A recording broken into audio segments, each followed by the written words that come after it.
Dans Final Fantasy VII, Cloud Strife, le personnage principal, apparaît d'abord comme un mercenaire taciturne au passé flou. On apprend progressivement que ses souvenirs sont mêlés à ceux d'un autre, un camarade qu'il idéalisait, un ami qui vivait la vie dont il rêvait. Thibaut rencontre Marie au collège. Ils se décrivent tous les deux comme deux ados bizarres, deux ados identiques, qui sont les seuls à pouvoir se comprendre. Au bout d'un mois, ils sont inséparables. Et c'est ensemble qu'ils vont faire face aux questionnements qui naissent au cours de l'adolescence. Vous écoutez Transfert. Ce témoignage a été recueilli par Clara l'aînée. Attention, cet épisode aborde des sujets sensibles. Si vous voulez en savoir plus, retrouvez tous les détails dans la description de l'épisode.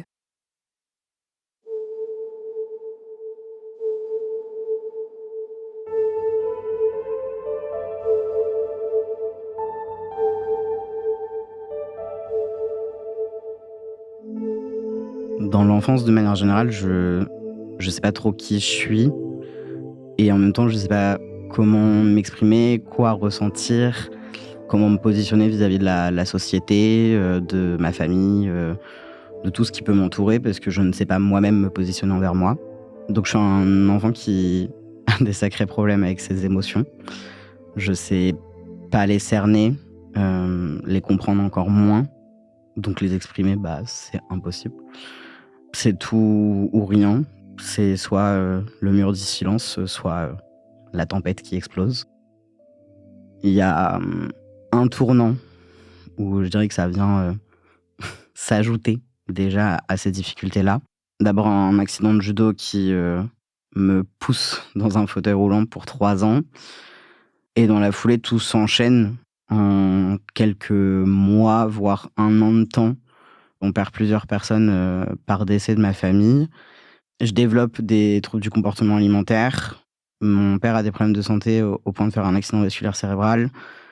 C'est autant de choses que j'arrive pas à gérer parce que déjà à ce moment-là, je peux pas me gérer moi-même. Donc pour moi, c'est trop. De tout ça, l'équilibre familial tient plus.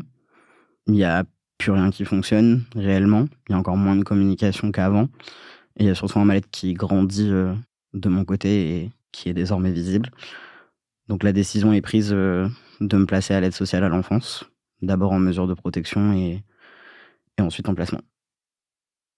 Le collège pour moi c'est un peu l'occasion de repartir sur quelque chose. C'est le cœur du renouveau. Je me dis c'est le moment. En fait, si tu changes pas maintenant, si t'apprends pas à vivre maintenant avec ta vie, tu le feras pas. Et pour autant ça se passe pas du tout comme prévu. Mon rapport à moi-même se dégrade au fur et à mesure du temps et donc envers les autres.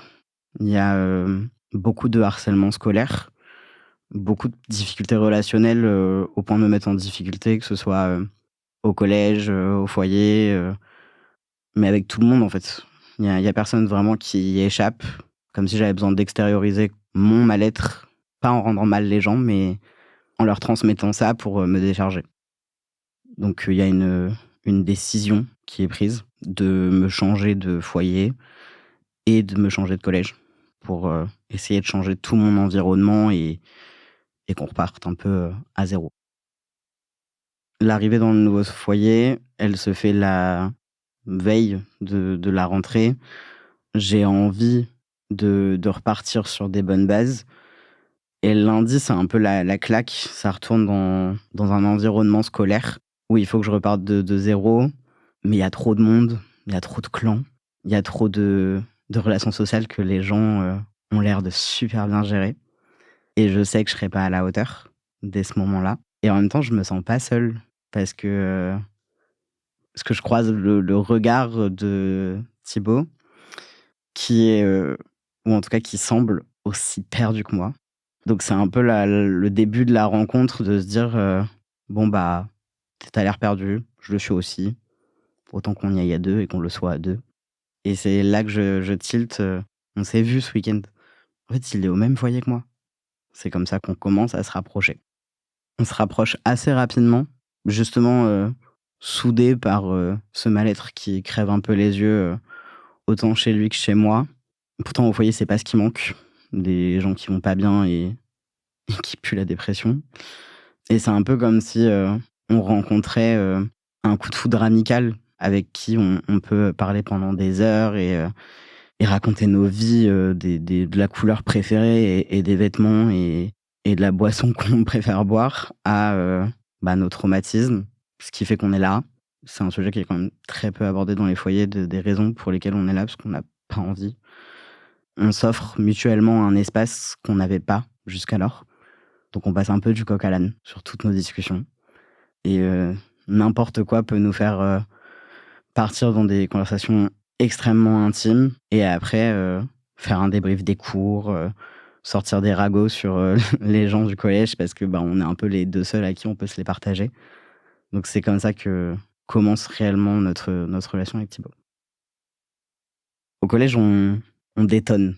Il n'y a pas d'homogénéité avec, les autres. C'est comme si on s'était créé un propre groupe à Thibaut et moi, de gens perdus, de gens ostracisés. On se retrouve mutuellement dans notre solitude et en même temps, on est les chouchous de la classe, on est, les 1ers, on a des très bonnes notes, mais on est incapable de gérer des relations sociales et on détonne littéralement aussi parce que c'est un collège privé catho et qu'on ressemble pas aux fils de militaires, de profs, de cadres supérieurs. On est un peu, les 2 cassos. C'est comme ça qu'on nous voit et on reconnaît et on accepte l'étiquette. Au collège, on sait qu'on va pas aller manger avec d'autres personnes. Les autres jouent, dans la cour, passent des moments, en groupe. Nous, on est un peu les 2 petits canards qui, restent sur les marches, qui bouquinent, et qui font leur vie. Et au foyer, c'est un peu la même chose, on n'a pas le même quotidien que les autres, dans le sens où, on peut disparaître, à 2 pendant des heures pour, fumer des clopes, pour, parler, pleurer, ressortir nos photos, d'avant et se raconter nos vies, nos rêves, souvent nos rêves, parce qu'on préfère penser à ça qu'au quotidien. En même temps, il y a une rupture franche avec le quotidien parce qu'on n'est pas du même sexe avec Thibaut. Je suis une fille, c'est un homme, on n'est pas au même étage de chambre. Les douches, il les prend avec les garçons et je les prends avec les filles. Mine de rien, on se retrouve séparés assez souvent par cette différenciation-là et je pense que c'est un tournant aussi dans, le fait que, on se rend compte qu'on n'est pas les mêmes et que ça nous va pas.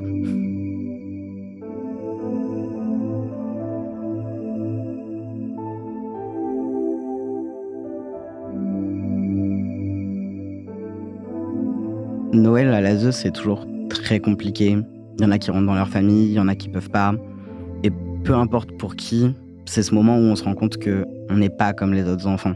Donc c'est un moment où beaucoup de monde, se renferme, beaucoup de monde pleure et à ce moment-là, on a des éduques en or qui font ce qu'ils peuvent et notamment, organiser une soirée, c'est un peu comme, une boum, mais pour enfants cassés et on le dit souvent, pour parler de cette soirée-là, c'est, «On va exploser mais pas grave, on est déjà fracturés». Cette soirée-là, en même temps, elle nous fracture, Thibaut et moi, à nouveau par rapport aux autres. Ils sont tous hyper pimpés, ils sont super bien habillés. Les filles, elles mettent des heures à se maquiller. Les garçons, ils ont sorti tout leur argent de poche pour, sortir la plus belle tenue avec une petite chemise, tout ce qu'on n'a pas l'habitude d'avoir, en fait. Et il y a Thibaut et moi. J'ai pris un jogos et un t-shirt et j'en ai rien à faire de coller ou pas au style vestimentaire des autres. Le maquillage, à ce moment-là, c'est pas une question pour moi. Je le considère pas comme, ni indispensable, ni même, envisageable dans ma vie. Thibaut, faut pas lui parler de chemise, de costard, de tout ce qui peut, le rappeler un homme.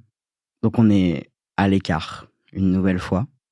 On finit par s'arracher à tout ça et comme très, très souvent à finir juste, à fumer des clopes de notre côté et à entendre la musique quand même de loin, mais de très loin parce qu'on n'a pas envie en fait de se coller à tout ça. Pour nous, c'est un peu une énième norme, mais qu'on va refuser.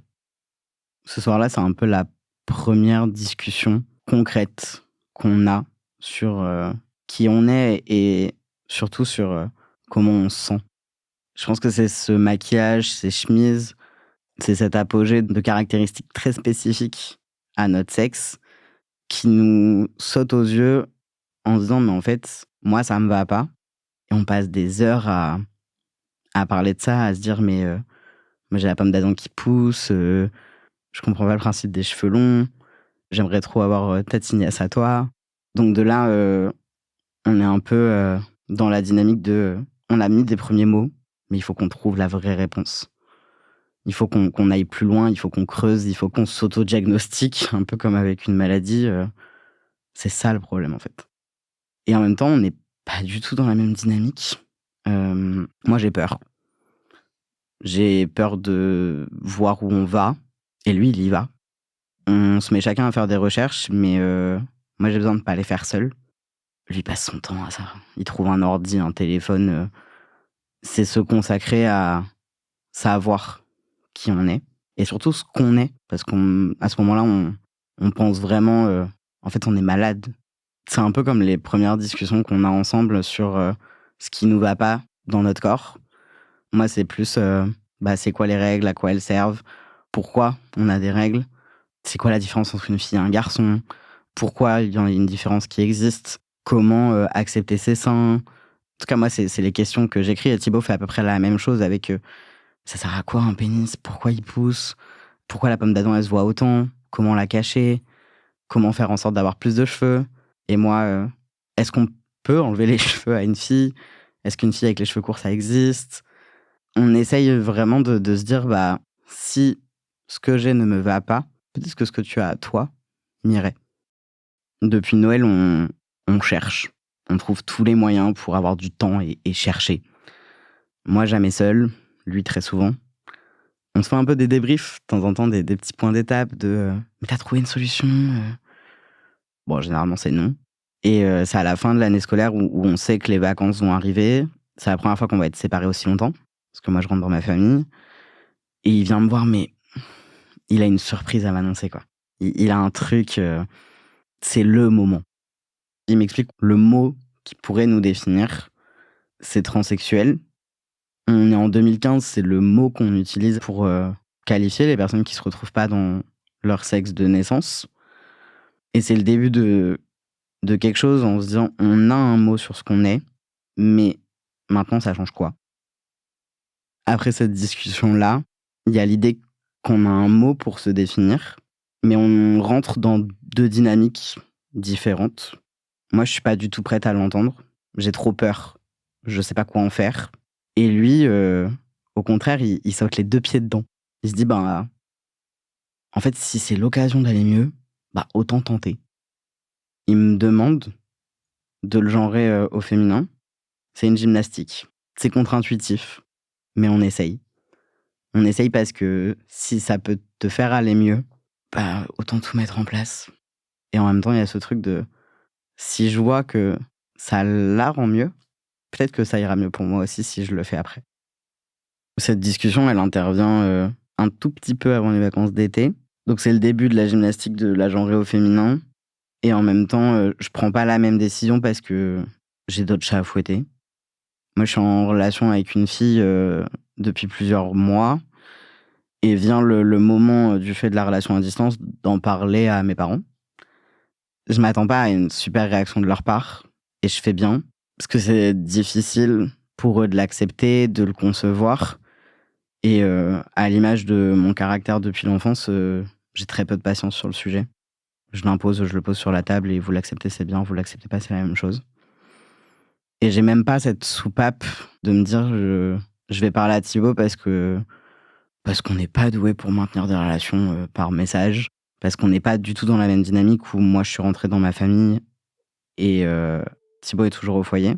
Donc on a ce truc où on passe un peu, 2 mois, à l'écart l'un de l'autre avec des messages très succincts, sans trop savoir et sans même pas du tout savoir comment va l'autre.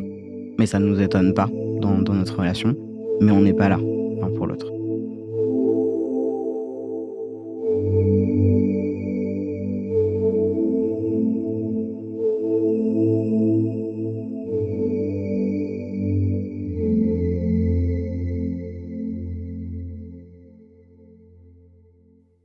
Après les vacances, on rentre en 3e, toujours dans le même, collège privé catho, et c'est pas du tout la même dynamique que la rentrée précédente, parce que je prends peur en la voyant. J'ai l'impression qu'il y a quelque chose qui s'est éteint en elle en 2 mois de temps. La rentrée, c'est aussi, le moment où on se confronte de nouveau à la réalité de l'école, du groupe social que c'est, de l'environnement, du jugement, parce qu'on n'est vraiment pas tendre entre nous à cet âge-là. Et il y a le moment très classique de juste faire l'appel, savoir qui va aller dans quelle classe, qui s'appelle comment, et c'est un moment qui marque un tournant pour elle parce qu'elle s'effondre à l'appellation de Thibaut et tout le monde le remarque. C'est pas possible de passer, à côté, c'est une colère, en même temps c'est un désarroi immense de plus pouvoir entendre son prénom de naissance, de ne plus le supporter, et c'est, ce moment-là cumulé à toutes les réflexions qu'on a depuis des mois qui fait qu'elle essaye d'être considérée comme une fille ou en tout cas beaucoup moins, comme un garçon. Ça passe par, l'achat de vêtements, le fait de demander, aux gens d'essayer de la considérer comme une fille, de dire elle au lieu de lui, comme si ça pouvait, atténuer un peu sa douleur du moment, et c'est magnifique à voir, en tout cas de mes yeux. Est-ce qu'une jupe suffit à lui donner du soleil dans sa journée, à voir sa vie revenir en elle? Et en même temps, il y a toute la violence qu'elle se prend en réponse à ce changement qui lui fait du bien. Il y a d'une part la réponse, du collège, où on est dans des normes très classifiées. Il y a pas d'uniforme, mais il y a cette intolérance à la différence qui est très réprimée, que ce soit de la part des élèves ou des enseignants. Et je pense que le carcan qui lui fait le plus de mal quand même à ce moment-là, en dehors de l'école où on a l'habitude en fait d'être, des personnes mal considérées et très jugées, c'est le foyer. Il y a une fois où, pour lui faire plaisir, je lui prête un de mes t-shirts qui, est assez échancré, même pas mal. Je pense lui faire plaisir, je pense l'aider en lui prêtant ce t-shirt, et ça se voit à son sourire. Elle a même pas le temps de sortir du foyer, en l'ayant sur les épaules, on croise une éduc, et très rapidement la réaction est virulente, en lui demandant d'aller se changer. L'éducatrice ne comprend pas en fait, pourquoi vouloir se mettre en avant, pourquoi vouloir faire ça, provoquer tout le monde. Enfin, il y a vraiment une incompréhension folle, et Thibaut sait pas se défendre face à ça parce qu'elle est elle-même perdue, et qu'elle sait pas trop, comment justifier ça, et surtout qu'elle a peur de la réaction. Donc elle finit par, me rendre ce t-shirt et aller changer, et la journée, elle la passe à broyer du noir parce que, elle ne pourra pas jouir de cette joie qui, lui était proposée. Outre le fait qu'elle a plus aucune joie visible en elle, je me rends compte que sa descente aux enfers, en fait, elle se concrétise. Elle rentre en dépression. Il y a des idées suicidaires de sa part, et je découvre, en même temps qu'elle, se scarifie. Et en face, j'arrive pas à répondre. Enfin, j'arrive pas à être là, pour elle, parce que ça peut être très égoïste de ma part, mais ça me fait peur. Pour elle, en premier lieu, certes, mais aussi pour moi, où au plus elle avance, au plus elle se prend des râteaux dans la gueule, au plus je me dis: «Mais n'y va pas. Essaye même pas, en fait». Enfin, si c'est pour se prendre ce qu'elle, elle se prend dans la tête, tu peut-être pas assez solide pour encaisser tout ça, et tu recevras peut-être la même réponse qu'elle. Ça confirme le fait que je vais freiner des cas de fer, et je vais essayer de faire comme je peux pour l'accompagner, mais peut-être que moi, c'est pas possible. Je me sens lâche, en fait, de pas la suivre, et en même temps, je me dis que ça sert à rien de souffrir à 2, et si on souffre à 2, bah, qui va nous rattraper? Parce qu'on sera tous les 2 au fond. Mais mais je la vois s'enterrer, et j'ai pas l'impression d'avoir de levier pour l'aider, et je me sens foncièrement, inutile, et presque, je me dis que je participe à ce malheur parce que je la soutiens pas publiquement, et parce que je m'engage pas, avec elle dans cette dynamique comme pour dire aux autres, «Elle est pas folle, c'est pas une maladie de sa part, il y a pas de problème», parce qu'il y a pas qu'elle. Ça fait 2 mois qu'on est en 3e, c'est peu après les vacances d'octobre, d'Halloween, et il y a une soirée qu'on passe à 2, mais comme on en passe depuis 1 an, où je sens le besoin, de par cette culpabilité, de m'excuser. Je suis désolé de te laisser toute seule là-dedans, je suis désolé de pas avoir le courage de me lancer dans la même chose que toi. Je suis désolé d'être lâche, de devoir souffrir sans savoir quoi faire. Et elle me coupe très court en me rassurant, en me disant: «Mais imagine l'avenir. Imagine dans 3, 5, 10 ans». Et c'est fou, parce que quand elle me dit ça, on sait très bien que ni elle ni moi, on se voit, à la fin de l'année, au lycée, à la majorité. Pour nous, c'est le bout du monde. Mais elle a envie que je m'accroche et que j'y croie à ce truc de un jour, on arrivera à être, qui on veut, même si on sait pas quoi mettre derrière le «qui on veut». Et c'est elle qui lance, la demande. Est-ce que, le jour où on y arrivera, on peut se dire que, on s'appellera, comme le prénom de l'autre? Parce que depuis le début, en fait, on dit qu'on veut prendre le corps de l'autre, on veut prendre la vie de l'autre. Et c'est, pour moi, une proposition complètement folle. J'imagine pas que ce soit possible, et en même temps, je déteste promettre dans ma vie. Ce soir-là, c'est quand même une promesse que j'accepte de lui faire.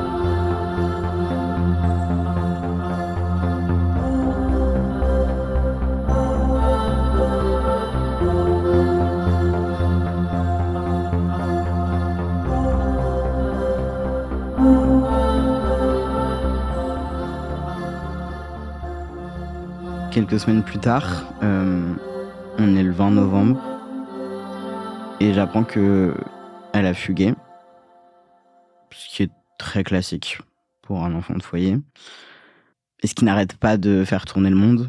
Donc je vais à l'école, elle est pas là, je fais ma journée et j'ai l'impression d'être le seul à m'en inquiéter. L'appel pendant les cours, juste il y a personne qui répond à son prénom de naissance, et c'est comme si personne n'en avait rien à faire. Et c'est comme ça toute la journée, en se disant, qui en a quelque chose à faire, en fait, qu'une gamine de 15 ans, et surtout qu'une gamine de l'ASE, en fait, soit dehors, qu'on sache pas où elle est, et de toute façon, ils fuguent toujours, ces gosses à problème. Elle rentre pas, ce soir-là, au foyer. Il y a pas de recherche, il y a pas d'inquiétude. Donc je retourne à l'école le lendemain et on fait comme si de rien, et il y a toujours pas de nouvelles. C'est le deuxième jour où, elle est pas là. Je rentre au foyer avec le mini espoir qu'elle y soit, et c'est un espoir qui meurt très vite parce que je rentre dans la salle, tout le monde me regarde de manière très étrange. Tous les yeux sont rivés sur moi, et surtout ceux de notre éducatrice préférée. Très vite, elle me demande devant tout le monde de s'éloigner. J'ai même pas encore enlevé mon manteau, je veux dire, j'ai encore mon sac sur le dos. Il y a littéralement, je suis rentré il y a 1 minute dans la salle et on se regarde là droit dans les yeux dans un bout de couloir, et elle me dit rien. J'explose et je lui hurle dessus, je lui dis: «Mais dis-le-moi en fait, sors-le, je l'ai compris mais j'ai besoin de l'entendre», et et elle me le fait entendre, qu'elle est morte, qu'elle s'est suicidée et qu'elle reviendra pas. Je pars en furie, je claque mes affaires et je les laisse là. Je me barre. Au début, je marche un peu et sans trop savoir où je vais, je finis sur l'escalier où on se retrouvait toujours. Le nôtre, un peu. Et on est toujours fin novembre. Il fait toujours très, très froid. Et pour autant, je passe ma soirée là, à fumer des clopes et à regarder les étoiles. Et j'ai vécu assez de deuil dans ma vie pour avoir entendu que les morts deviennent des étoiles. Et ça m'énerve de me dire que, maintenant, il y en a une de plus qui a un lien avec moi, et surtout celle-là, en fait. Je sais pas trop comment je réussis à vivre les heures, les jours qui suivent. J'ai l'impression d'être aussi éteint qu'elle l'a pu l'être, ces derniers temps et je ressens un énorme vide et arrivent, les funérailles. Les funérailles qui sont, censées être une étape en l'honneur de la personne. Je me souviens de très peu de choses de cette journée, mais je sais que s'il y a bien un truc, qui me donne envie de hurler, de tout casser, c'est que sur sa pierre tombale, c'est Thibaut qui l'a écrit et pour moi, c'est une offense de plus à ce qu'elle est, ce qu'elle était. C'est pas Thibaut qui aurait dû être écrit, sur cette tombe si son décès était survenu, des années après de vie, de maladie, d'accident, mais pas de suicide à cause de sa transition, empêchée. C'est Marie qui aurait dû être écrit. C'est le prénom que moi j'ai eu à la naissance. C'est le prénom qu'elle aurait dû avoir le droit de prendre, d'utiliser, de se faire reconnaître comme tel et d'avoir sur sa tombe si, si la société lui en avait donné l'occasion.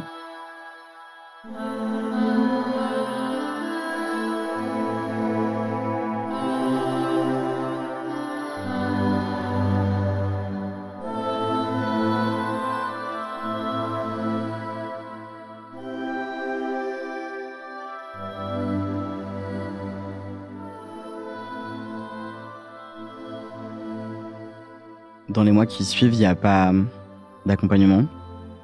Je suis tout seul dans ce chemin. En même temps, il faut que je trouve une solution pour avancer. Je suis en troisième, donc je me mets à fond dans le seul truc qui me reste à ce moment-là, c'est les cours. On pensait qu'on allait même pas arriver jusqu'à la fin de l'année et moi, je reçois mon brevet, mention très bien, avec félicitations du jury. Arrivé en seconde, maintenant que j'ai quitté le collège dans lequel on a vécu, avec Marie pendant 1 an et demi, je refoule tout. Tout ce qui s'est passé, tout ce que j'ai pu ressentir et je me dis qu'elle est morte à cause de ça, donc je refuse l'idée. Par peur que, si j'essaye de m'assumer comme elle, j'ai le même sort. Donc je rentre dans cette dynamique, d'hyper-féminité, de performance d'être une femme. Moi qui ai jamais adhéré aux robes, au maquillage, à tout ça, je deviens le cliché d'Amy Winehouse. J'ai les cheveux longs, j'ai un eyeliner que j'apprends à faire en 30 secondes et demie, les yeux fermés. Je tente toutes les teintes de rouge à lèvres. J'ai des robes noires, moulantes. J'ai un décolleté à faire peur. Je tente, en fait, de me convaincre que je suis une femme et de le faire voir aux autres en me disant: «Si je fais ça, au moins je souffrirai pas autant qu'elle d'avoir essayé d'être qui je suis». C'est quand le corps, lâche que je me rends compte que je suis allée trop loin. Je fais un ulcère à l'estomac, j'ai besoin d'être opérée. Je reste, plusieurs semaines hospitalisée et c'est quelque chose qui alerte beaucoup de monde autour de moi. D'abord l'aide sociale à l'enfance évidemment, le lycée, toutes les personnes qui m'entourent, ma famille, parce qu'un ulcère à l'estomac à 15 ans, c'est au mieux pas normal, au pire inquiétant. Je me dis que je suis allée trop loin et que je vais peut-être pas mourir d'un suicide comme elle, mais que si je continue, c'est peut-être mon corps qui va, me faire m'arrêter. Une fois que je suis, à peu près remis sur pied, après mon opération de l'estomac, c'est, me dire que tout ce qui me raccroche à la vie, c'est les cours. Donc j'y vais à fond. Je passe en première et c'est un peu, l'alignement des planètes. On va à un endroit à un moment, on rencontre des gens, on n'en attend rien et c'est là que tout arrive. Je rencontre une association de lycéens et de lycéennes. Je vis en région parisienne, donc il est très facile de voir des gens, rencontrer et de fédérer avec cette association. Je passe toutes mes vacances scolaires avec. Dès que je peux, je pars, avec eux en week-end. Je sèche des cours pour les voir et c'est vraiment un cocon où je suis juste devenue bénévole dans une association. En fait, j'ai trouvé une famille et c'est là-bas que je découvre un panel que jusqu'à maintenant ma famille de droite, mon collège, privé catho m'a pas permis d'explorer et que je suis enfin prêt à recevoir. C'est, la diversité du monde, la diversité des gens et là, je découvre, qu'on a autant le droit d'être une personne transgenre qu'une personne homosexuelle Et c'est comme si c'était, la libération. Et c'est facile, en fait, là-bas de demander d'utiliser un certain pronom, d'utiliser un prénom qui est pas sur nos papiers. Limite trop facile à mes yeux. Je me dis: «Mais c'est injuste que moi je les rencontre maintenant, alors que Marie n'a pas pu. Elle a pas eu cette chance. Pourquoi t'es pas resté jusque-là, en fait?» Mais mais j'en profite. Après un peu de temps à me faire à l'idée, je me dis: «En fait, t'as le droit aussi». Donc ça prend plusieurs mois, mais tout doucement, je vais vers, la demande de, «OK, est-ce que vous pouvez me genrer il?» Et l'étape supplémentaire qui est plus compliquée à franchir, c'est de demander de m'appeler Thibaut. Et là, c'est: «OK, j'y suis arrivé» et c'est beau et c'est cool et en vrai, ça fait du bien. Le passage du bac se fait l'année du covid. Je rentre, en licence de sociologie, je déménage et je débarque dans un endroit où je connais personne, où je connais rien et ça fait bizarre de sortir du cocon où j'ai une association qui me soutient depuis 2 ans, avec des gens avec qui je peux être qui je suis. Donc par précaution, par peur, parce que la rentrée scolaire représente toujours pour moi, la descente aux enfers de Marie aussi. Je me dis, «Tu vas en te présentant au féminin, tu vois comment ça se passe». Donc c'est ce que je fais, mais c'est trop bizarre, en fait. C'est trop en décalage avec qui je suis, avec qui j'essaye d'être depuis 2 ans. Donc c'est à la fin du mois d'octobre. Je fais les changements assez vite, c'est-à-dire que j'envoie un message sur le groupe WhatsApp de ma famille, un pavé dans la mare. Un truc que personne, a vraiment voulu voir venir et dans la foulée, j'envoie un message à mon groupe de promo pour leur demander de me genrer au masculin et de m'appeler Thibaut et c'est le peu ou prou le même message, en fait, pour les 2. Il y a 2 réactions totalement différentes. Il y a quelque chose qui se fracture avec ma famille. Au début, on passe du temps à s'engueuler par téléphone et en fait, on comprend chacun qu'on n'arrivera pas à surpasser ça. C'est le début de la rupture familiale et d'un autre côté, il y a mes camarades de promo que je connais depuis moins de 2 mois, qui sont adorables, où j'ai des réponses, pleines de soutien, alors qu'il y a personne de trans dans cette promo et je me dis: «Mais pourquoi t'as eu peur comme ça pendant 2 mois de leur réaction?» alors que, je reçois des messages, «Au revoir Marie, bonjour Thibaut».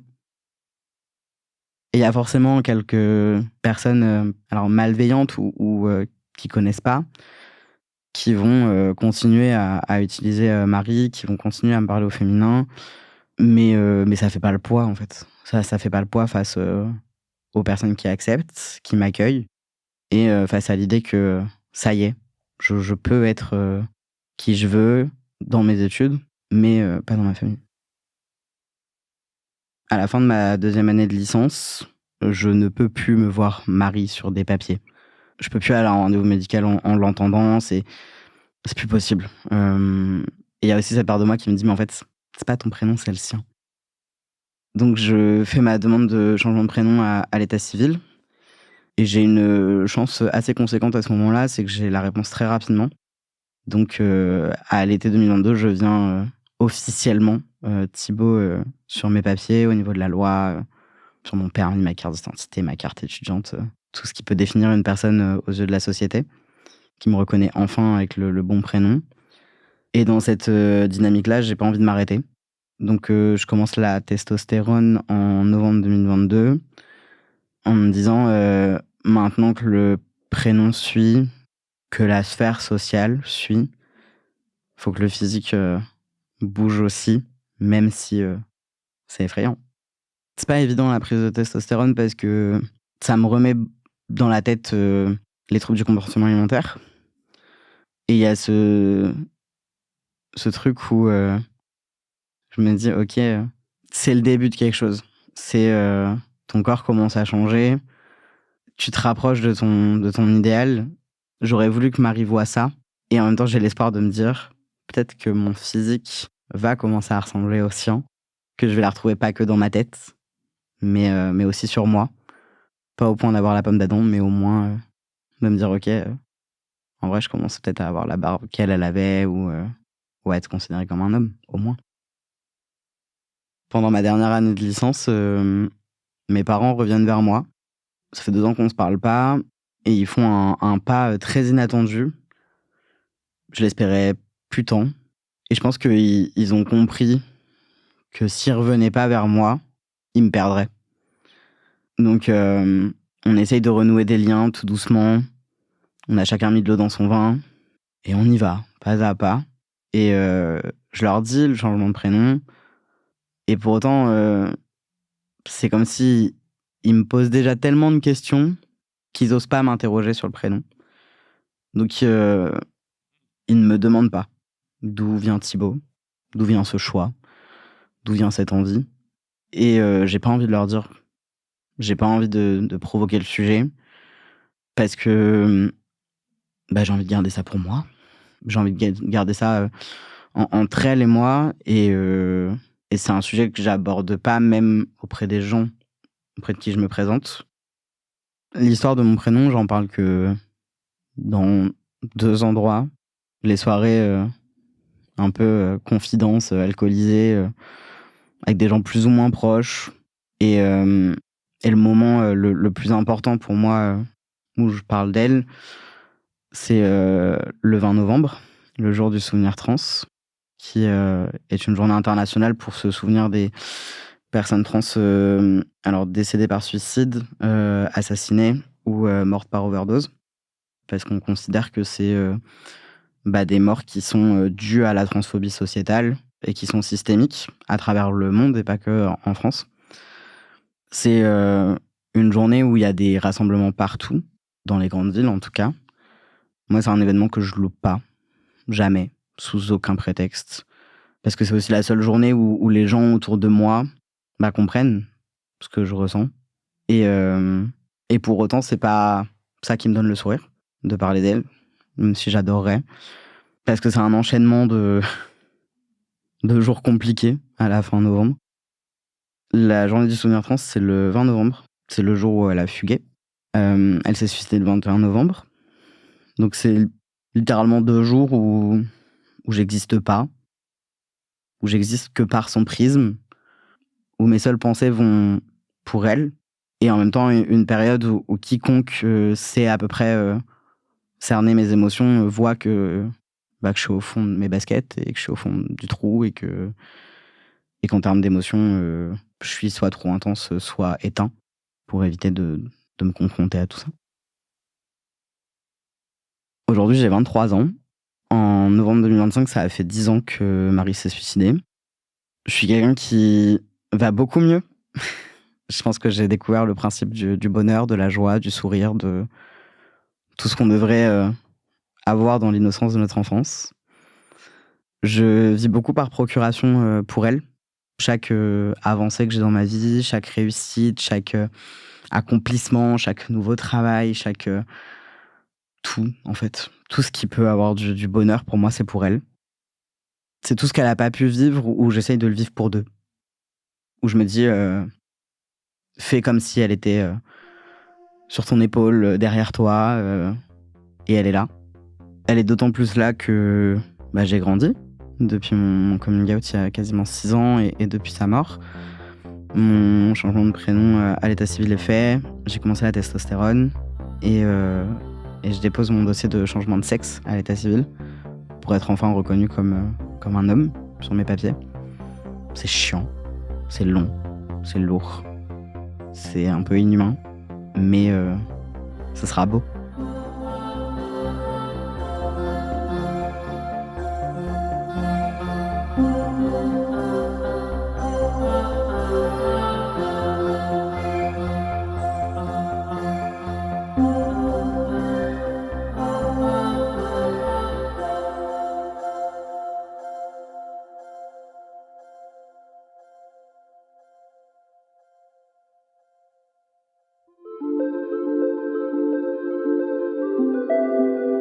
Vous venez d'écouter Transfert. Ce témoignage a été recueilli par Clara Lenné. Transfert est un podcast produit par Slate. Direction et production éditoriale, Sarah Koskiewicz et Benjamin Septem-Ours. Chargée de production, Astrid Verdun. Prise de son, montage, Johanna Lalonde. L'introduction a été écrite par Sarah Koskiewicz et Benjamin Septem-Ours. Elle est lue par Aurélie Rodriguez. Retrouvez Transfert tous les jeudis sur slate.fr et sur votre application d'écoute préférée. Découvrez aussi Transfert Club, l'offre premium de Transfert. 3 fois par mois, Transfert donne accès à du contenu exclusif, des histoires inédites et les coulisses de vos épisodes préférés. Pour vous abonner, c'est simple, rendez-vous sur slate.fr/transfertclub. Vous pouvez aussi vous abonner à notre newsletter, notre compte Instagram et rejoindre le Discord de Transfert. Toutes les informations nécessaires sont disponibles dans la description de l'épisode. Pour proposer une histoire, vous pouvez nous envoyer un mail à l'adresse transfert@slate.fr.